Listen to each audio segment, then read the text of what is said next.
Assalamualaikum warahmatullahi wabarakatuh. Perkenalkan, nama saya Eli Fitriana dengan NIM 20200101047. Kelas PAI 3B. Dalam video kali ini saya akan menyampaikan hasil karya ilmiah saya, yaitu tentang mata kuliah strategi dan metodologi pembelajaran PAI. Selanjutnya dalam video ini saya akan menyampaikan 3 hal, yaitu tentang pengertian, prinsip-prinsip, dan kegunaan mempelajari strategi dan metodologi pembelajaran PAI. Yang kedua, strategi dan metodologi dalam kurikulum 2013. Yang selanjutnya, perkembangan 4.0. Langsung saja kita memasuki poin yang pertama, yaitu tentang pengertian strategi pembelajaran. Strategi pembelajaran secara umum adalah sesuatu rencana dan cara mengajar yang akan digunakan guru dengan menerapkan langkah-langkah utama mengajar sesuai dengan tujuan pengajaran yang akan dicapai dan telah digariskan. Strategi pembelajaran juga bisa diartikan sebagai serangkaian rencana kegiatan yang termasuk di dalamnya penggunaan metode dan pemanfaatan berbagai sumber daya atau kekuatan dalam suatu pembelajaran. Pengertian strategi metodologi pendidikan agama Islam adalah sesuatu strategi yang menjelaskan tentang komponen-komponen umum dari suatu bahan pembelajaran pendidikan agama dan prosedur-prosedur yang akan digunakan bersama-sama dengan bahan-bahan tersebut untuk mencapai tujuan pembelajaran yang telah ditetapkan secara efektif dan efisien. Sedangkan metode pembelajaran PAI dapat diartikan sebagai cara yang digunakan oleh seorang guru agama dalam proses pembelajaran untuk mencapai tujuan yang sesuai dengan pendidikan Islam. Memasuki poin yang kedua, yaitu tentang prinsip-prinsip strategi pembelajaran. Secara umum, prinsip umum penggunaan strategi pembelajaran adalah bahwa tidak semua strategi pembelajaran cocok digunakan untuk mencapai semua tujuan dan semua keadaan. Setiap strategi itu memiliki kekhasan sendiri-sendiri. Hal ini seperti yang dikemukakan oleh Killen, bahwa guru harus mampu memilih strategi yang dianggap cocok dengan keadaan. Oleh sebab itu, guru perlu memahami prinsip-prinsip umum penggunaan strategi pembelajaran sebagai berikut. Yang pertama yaitu berorientasi pada tujuan, yang artinya dalam sistem pembelajaran, tujuan merupakan komponen yang utama. Segala aktivitas guru dan siswa mestilah diupayakan untuk mencapai tujuan yang telah ditentukan. Itu sangat penting sebab mengajar adalah proses yang bertujuan untuk berjalannya suatu pembelajaran. Oleh karenanya, keberhasilan suatu strategi pembelajaran dapat ditentukan dari keberhasilan siswa mencapai tujuan pembelajarannya. Tujuan pembelajarannya dapat menentukan suatu strategi yang harus digunakan guru. Hal ini sering dilupakan guru-guru. Guru yang sedang berceramah hampir setiap tujuan menggunakan strategi penyampaian, seakan-akan dia berpikir bahwa segala jenis tujuan yang dicapai dengan strategi yang demikian. Dengan model berceramah tersebut, kebanyakan guru itu berpikir bahwa segala sesuatu itu dapat dicapai dengan strategi yang demikian, padahal itu keliru. Apabila kita menginginkan siswa tampil menggunakan alat tertentu, katakanlah terampil menggunakan termometer sebagai alat pengukur suhu badan. Dalam hal ini, seorang guru tidak mungkin menggunakan strategi penyampaian secara berturut-turut. Untuk mencapai hal tersebut, siswa harus berpraktik secara langsung, yaitu dengan menggunakan secara langsung bagaimana cara menggunakan termometer tersebut. Tidak hanya dengan guru hanya berceramah menyampaikan bagaimana caranya seperti ini, tapi tidak dengan sebuah praktek. Yang kedua yaitu tentang aktivitas.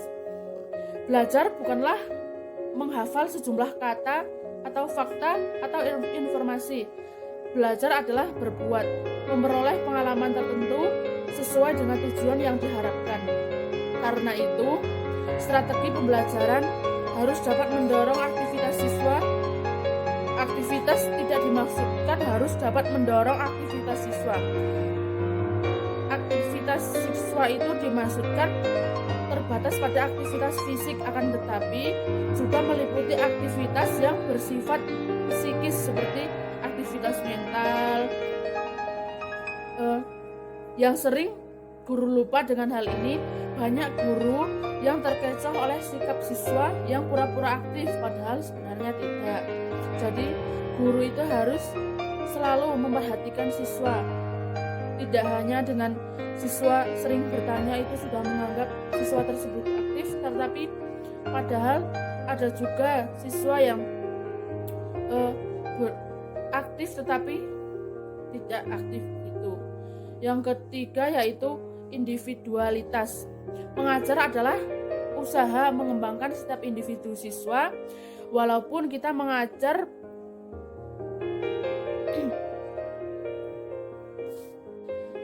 yang ketiga yaitu individualitas. Mengajar adalah usaha mengembangkan setiap individu siswa. Walaupun kita mengajar pada sekelompok siswa, namun pada hakikatnya yang ingin kita capai adalah perubahan perilaku setiap siswa. Dikatakan guru yang profesional manakala ia menangani 50 siswa, seluruhnya berhasil mencapai tujuan dengan sebaik-baiknya. Dikatakan guru yang tidak baik atau tidak berhasil dalam sebuah tujuan yaitu manakala ia menangani 50 orang siswa tetapi 49 siswa dari 50 tersebut tidak dapat mencapai hasil tujuan pembelajaran sesuai yang diharapkan gitu. Selanjutnya kita memasuki poin yang ketiga yaitu kegunaan metode dan strategi pembelajaran. Yang pertama, guru dapat menyajikan bahan pembelajaran dengan baik dan dapat diterima oleh murid dengan baik. Yang kedua, guru dapat mengetahui lebih dari satu metode dan strategi pembelajaran. Yang ketiga, guru akan lebih mudah untuk mengendalikan kelas. Karena dengan berbagai metode dan strategi yang digunakan, guru akan lebih mudah mengontrol mana siswa yang aktif dan mana siswa yang pasif atau tidak aktif. Yang selanjutnya, guru akan lebih efektif dalam mengatur suasana kelas.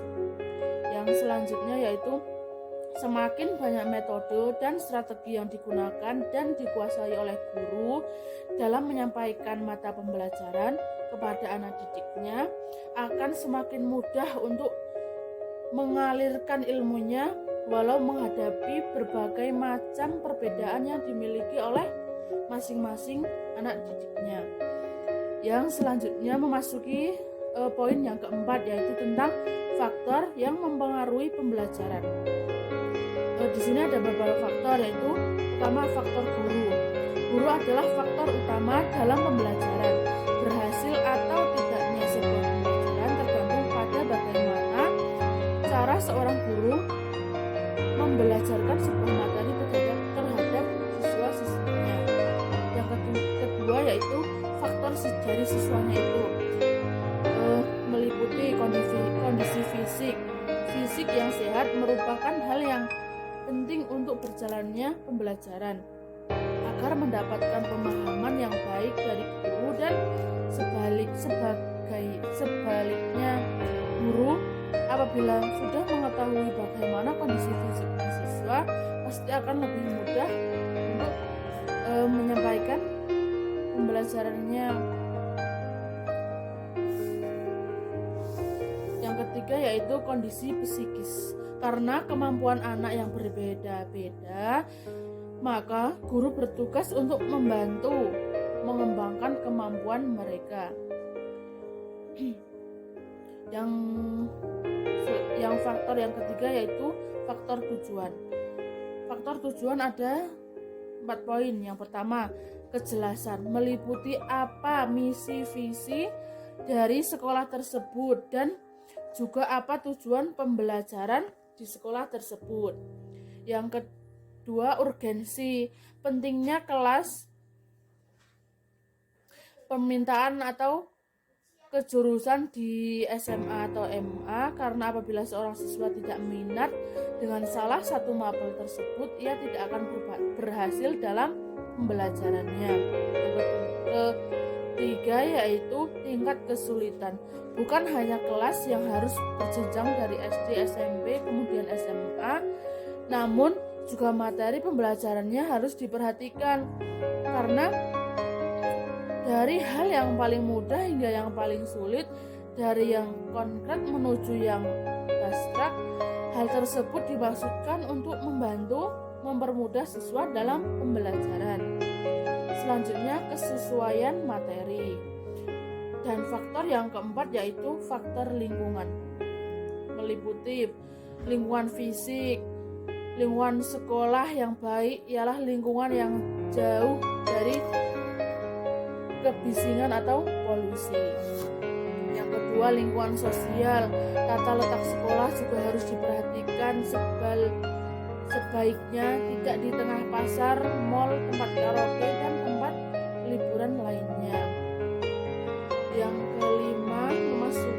Poin kelima yaitu memasuki macam-macam metodologi pembelajaran. Yang pertama, metode pembelajaran konvensional atau metode ceramah. Metode ini diterapkan dengan cara berceramah atau menyampaikan informasi secara lisan kepada siswa. Metode ini merupakan metode yang paling praktis dan ekonomis, tidak membutuhkan banyak alat bantu. Kekurangan dari metode ceramah yaitu siswa menjadi pasif, proses pembelajaran membosankan dan mengantuk, tidak terdapat unsur paksaan untuk mendengarkannya. Dan jika siswa sudah merasa bosan, maka tidak dapat menerima informasi sesuai pengetahuan yang ingin disampaikan. Dan evaluasi proses pembelajaran sulit untuk dikontrol karena tidak dapat pada poin-poin yang jelas. Proses pembelajaran menjadi verbalisme atau berfokus pada pengertian kata saja. Sementara kelebihan metode ceramah itu ada beberapa, yaitu mendorong siswa menjadi lebih fokus, guru dapat mengendalikan kelas secara penuh, guru dapat menyampaikan pembelajaran secara ulas, dapat diikuti oleh jumlah peserta didik yang banyak dan mudah dilaksanakan. Yang selanjutnya, metode pembelajaran diskusi. Metode diskusi merupakan metode yang erat hubungannya dengan belajar memecahkan masalah. Metode ini bisa digunakan berkelompok. Metode ini adalah metode pembelajaran berbentuk tukar-menukar informasi, pendapat, dan unsur-unsur pengalaman secara teratur dengan maksud mendapat pengertian yang sama. Kelebihan dari metode diskusi yaitu merangsang kreativitas siswa dalam bentuk ide, gagasan, prakarya, dan terobosan baru dalam pemecahan masalah, dan mengembangkan sikap saling menghargai pendapat orang lain, membina untuk terbiasa musyawarah dalam memecahkan suatu masalah. Kelemahan dari metode ini yaitu membutuhkan waktu yang panjang, tidak dapat dipakai untuk kelompok yang besar. Peserta mendapatkan informasi yang terbatas dan dikuasai orang-orang yang suka berbicara dan ingin menonjolkan dirinya saja. Selanjutnya yaitu menggunakan metode pembelajaran tanya jawab. Metode tanya jawab adalah metode yang memungkinkan terjadinya komunikasi langsung dari siswa kepada guru, sehingga terlihat adanya hubungan timbal balik secara langsung antara guru dan siswa. Kelebihan dari metode ini, pertanyaan yang menarik membuat perhatian siswa pada guru, melatih siswa untuk mengembangkan daya pikir termasuk daya ingatan, mengembangkan keberanian siswa dan keterampilan siswa. Kelemahan dari metode tanya jawab yaitu siswa merasa takut, tidak mudah membuat pertanyaan yang sesuai dengan tingkat pikir dan mudah dipahami siswa, sering membuang banyak waktu dan kurang waktu untuk memberi pertanyaan kepada seluruh siswa. Selanjutnya yaitu menggunakan metode pembelajaran demokratis, metode pembelajaran eksperimen, dan metode pembelajaran resitasi, dan metode pembelajaran karya wisata. Dan mungkin itu sangat banyak ya, masih sangat banyak metode pembelajaran yang harus para guru dikuasai. Terus kita lanjut saja ke tema yang kedua, yaitu strategi dan metodologi dalam kurikulum 2013. Pengertian kurikulum 2013 yaitu kurikulum yang berlaku dalam sistem pendidikan Indonesia. Kurikulum ini merupakan kurikulum tetap diterapkan oleh pemerintah untuk menggantikan kurikulum 2006 yang telah berlaku selama kurang lebih 6 tahun. Kurikulum 2013 ini telah diimplementasikan sejak pertengahan tahun 2013, namun hingga saat ini terjadi pro dan kontra dalam pelaksanaannya. Bahkan implementasi kurikulum 2013 masih terus ditinjau dan dievaluasi. Terus poin yang kedua yaitu kompetensi yang dicapai dalam kurikulum 2013, yaitu kompetensi yang akan dicapai dalam kurikulum 2013 itu meliputi KI, K2, K3, dan K4. Strategi untuk pembelajaran PAI-nya, strategi pembelajaran ekspositiri, strategi pembelajaran inquiry, dan strategi metodologi PAI kurikulum 2013.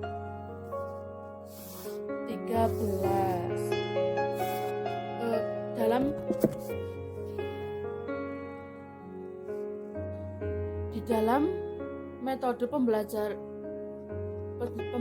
PAI kurikulum 2013 ini itu ada beberapa metode pembelajarannya, yaitu metode ceramah, metode tanya jawab, dan metode diskusi, metode simulasi dan bermain, metode kerja kelompok, metode problem solving atau pemecahan masalah, metode karya wisata, metode suri tauladan, dan metode kisah atau cerita. Dilanjutkan ke tema yang ketiga, yaitu perkembangan 4.0. Istilah revolusi industri diperkenalkan oleh Fritz Egis dan Louis Augustin Blackwell di pertengahan abad ke-19. Penemuan mesin yang menitik beratkan pada mekanisme produksi fase 2.0 pada era produksi massal yang terintegrasi dengan quality control dan standarisasi fase 3.0. keseragaman massal yang bertumbuh pada integrasi komputerisasi. Fase 4.0 digitalisasi dan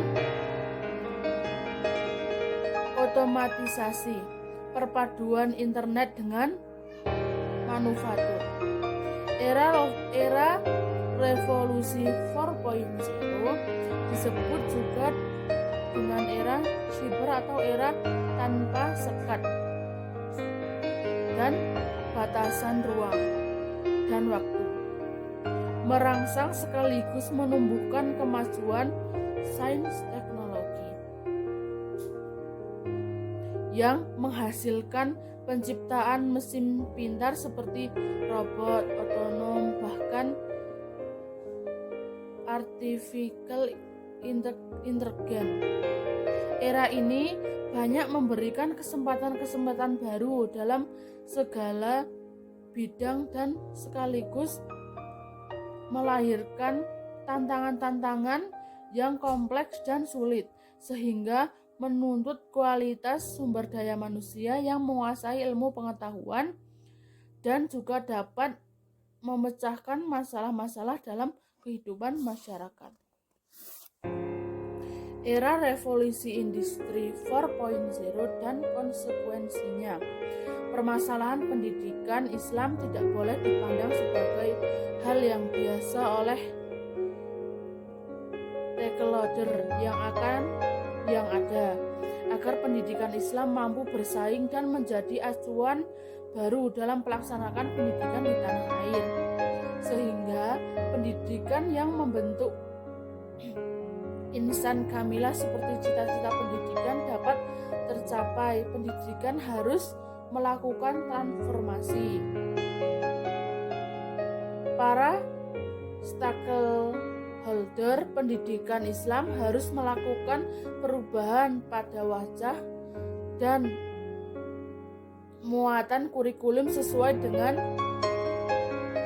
tuntutan zaman sekaligus sebagai benteng bertahan menghadapi dekadенsi moral, perubahan konten, akhlak, pendidikan karakter dengan keunggulan daya hingga kognitif, efektif, dan spiritual, serta pembentuk peserta didik yang inovatif, kreatif, demokrasi, berkarakter, berjiwa, dan religius.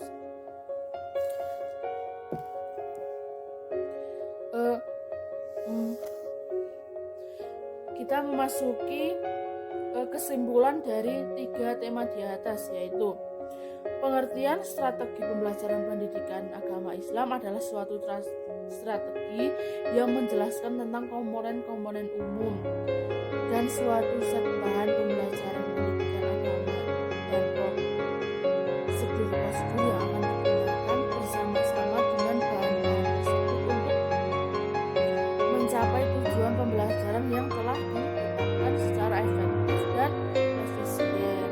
Sedangkan metode pembelajaran PAI dapat diartikan sebagai cara yang digunakan oleh seorang guru agama dalam proses pembelajaran untuk mencapai tujuan yang sesuai dengan pendidikan Islam.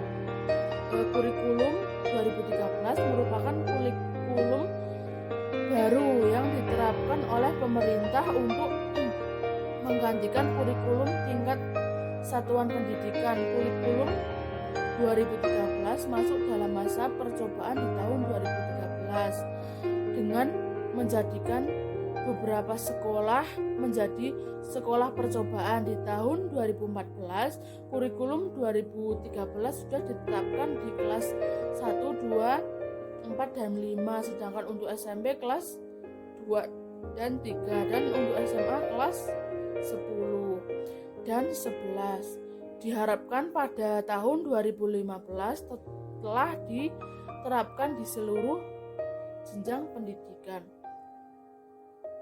Prinsip utama pengembangan kurikulum 2013 itu untuk didasarkan model kurikulum berbasis kompetensi dengan